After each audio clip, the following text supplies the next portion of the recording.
bridge. It's pretty nice.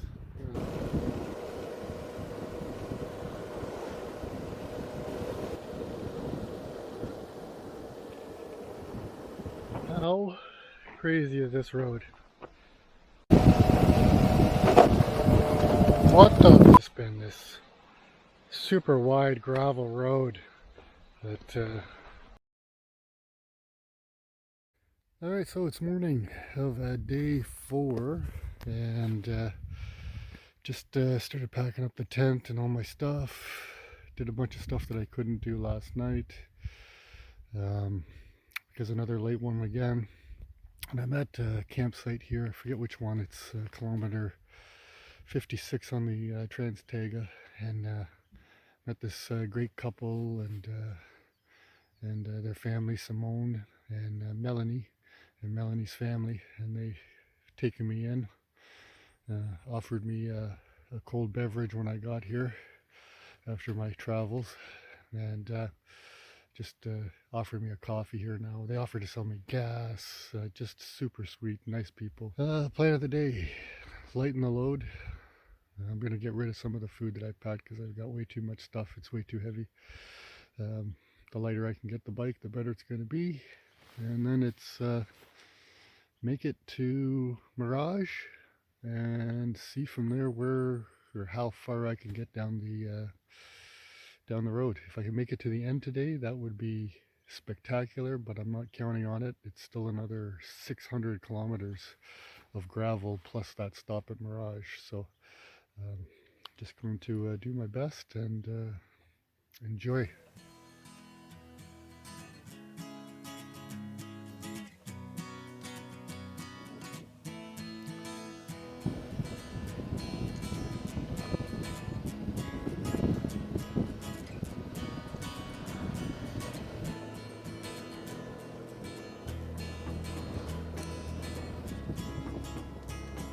Oh, beautiful.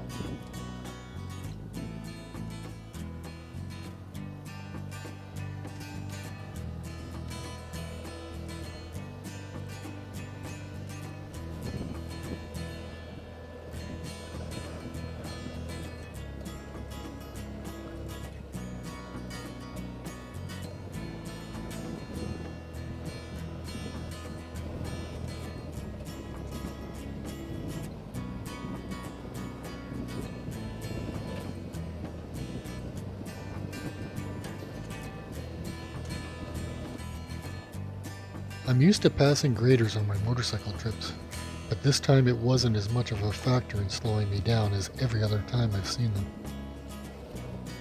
There was already so much loose gravel, especially in the corners from all the trucks drifting through them at high speeds. There isn't a lot of traffic, but the traffic that is there are all traveling well above the posted limits.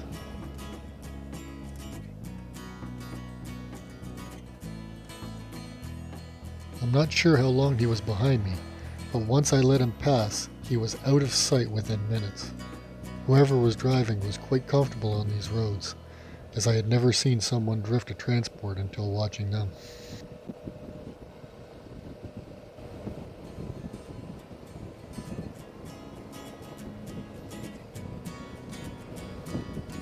This is the first of the airports along the Trans-Taiga to service the Legrand generating plants along the road, and the likely spot the helicopter from the previous day was stationed.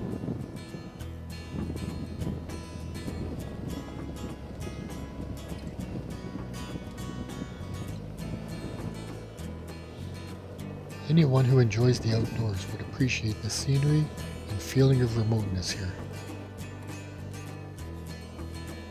The scenery was quite repetitive, but also very stunning. You may not be able to hear in the video, but there were a lot of wows and that's beautiful comments.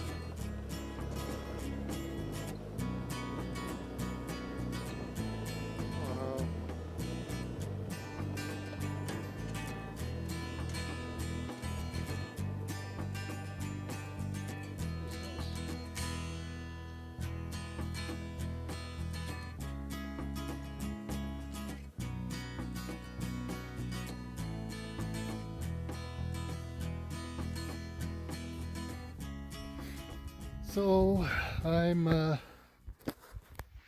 another 100 kilometers down the road now. Well, actually, I guess a bit more.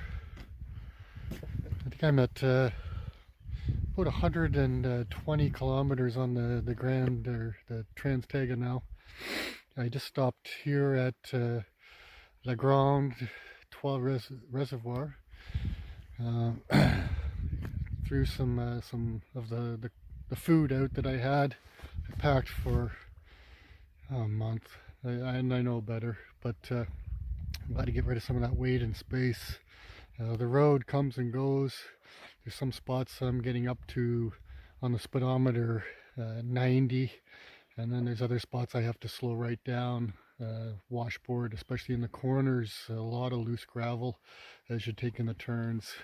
I get down to maybe 45 is I think is the worst I've had to slow down to at that, but it's still, you got to pay attention. So it's fun. It's there's some really beautiful spots, just the scenery. When you do get a chance to take a look, it's spectacular. Bike's working great. It's definitely colder than I thought it was going to be. Both Radisson and Sheffield or Shefferfield over at Labrador at the other end have said today's forecast was supposed to be highs of mid-20s, lows down around 10 to 15. And so far, oh geez, there's an otter. Oh, it just went down underneath. Man, I'm seeing so many animals. I'm not sure if I have any video. I'm gonna have to go back and check from yesterday because I lost the my other GoPro. I had some good footage of that bear that was scavenging right at the highway, but I'm not sure if I got it on my other camera or not. So yeah, he came up pretty close. But yeah, otters, bears, hopefully some caribou or some moose soon as well. Back to what I was saying. Yeah, so Shefferfield and Radisson 20, mid-20s, lows of 10 to 15. And so far today, it hasn't been the highest I've seen on the bike's thermometer is 12 degrees, so it's definitely colder. Trying to make it to Mirage at 3:58, I think it is. So I've still got about 230 to go. I figure that's going to take me at least 3 hours. So gonna get back at it. Enjoy.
So I've taken another break here. I'm at kilometer 203, and there's a little rest area here and camping. Beautiful little lookout here. I'll see if I can over top of the bridge. It's pretty nice. And like everything else along here, it says fermé, but I see another trailer up around the corner. It looks like people are staying up there. I can see some firewood and stuff, so people are still using all of this stuff. I mean, I know with everything that's been going on, that people are hesitant to go out and things, but it's hard to get more socially distanced in this. So yeah, just beautiful. Just so give myself a little bit of a break. On about 150 kilometers so far today in about 2 hours.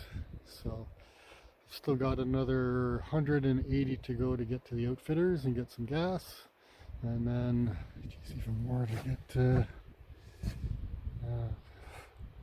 I've got a ways to go. Let's just say that. So, with no further ado, I'm going to get back at it.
These appeared to be a large group of abandoned buildings, but I didn't stop to take a closer look.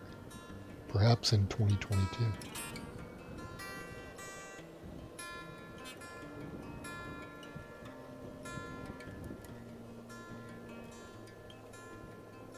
This is the first of the 2 outfitters along the Trans-Taiga. Their services include gas and accommodation, but unfortunately I didn't stop and check it out for myself. If I were to come back here again, I would definitely stop and see what they have to offer. This is the second of the airports servicing the generating plants, and definitely feeling more remote.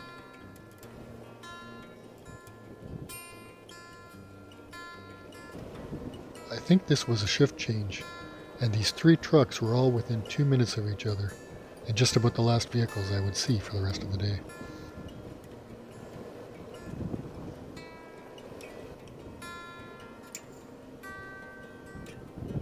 This was the last of the facilities close to the LG4 generating plant, and from here it definitely felt more remote.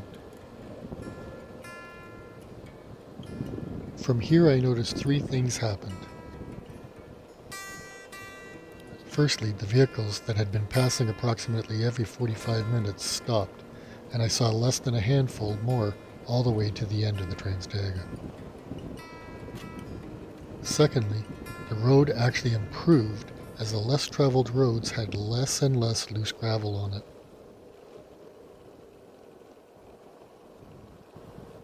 The road would get progressively better all the way to Brissay at kilometre 582. From there it became much worse until the end, and I'm sure that section was where the Trans-Taiga takes the majority of its flat tires, bent rims, and mechanical breakdowns.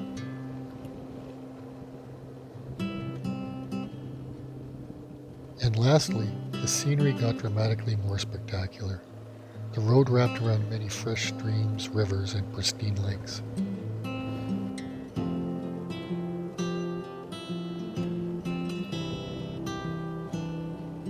There were more breathtaking views than I could include in this video and keep it at a reasonable length.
bonjour, how are you? Oui, toi? Um, I'm gonna need some petrol. Um, but do you have food first, or can I get some food, or food? Yeah? Is it open? Probably the most important is